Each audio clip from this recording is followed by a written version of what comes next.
आदिवासींच्या न्याय हक्कासाठी लढणार श्री राजाभाऊ सरनोबत।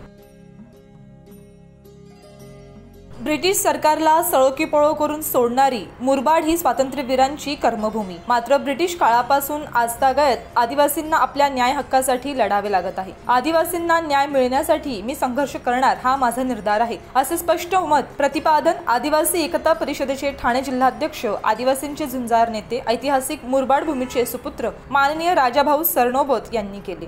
ते ज्येष्ठ पत्रकार, शिवचरित्र व्याख्याते, महाराष्ट्र नवस्फूर्ती टीव्ही न्यूज N24 चे संपादक, नामवंत वकील श्री शांताराम तांगडकर यांना मुरबाडच्या भूमीमध्ये लाईव्ह मुलाखत देताना बोलत होते।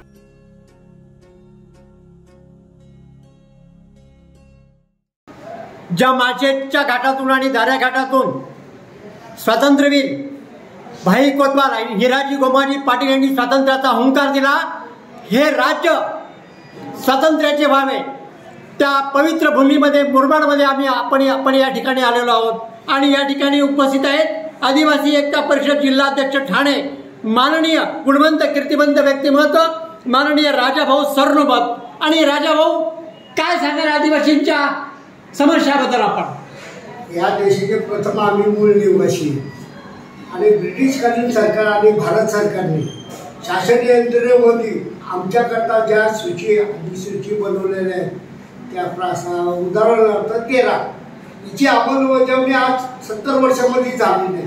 त्यामुळं मूळ निवासी आणि आदिवासी संघर्ष करून आज लढत आहे आणि त्या संघर्षाकरता आम्ही हाताला कणकण बांधलेले का राघोजी भांगरेची प्रेरणा घेऊन आम्ही हे सह्याद्रीचं डोंगर ज्यांनी ब्रिटिश सरकारला सळोकीपळो केला होता, त्या सरकारच्या विरोधात आजही आम्ही हाताला आणि जीवाला उदार होऊन आदिवासी करता आपलं देयदान देण्यास आहे।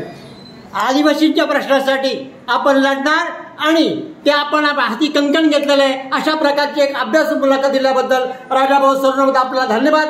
महाराष्ट्र नवस्फूर्ती टीव्ही न्यूजच्या वतीने देतो आणि या ठिकाणी मुलाखत थांबवतो। जय हिंद, जय महाराष्ट्र, नमस्कार।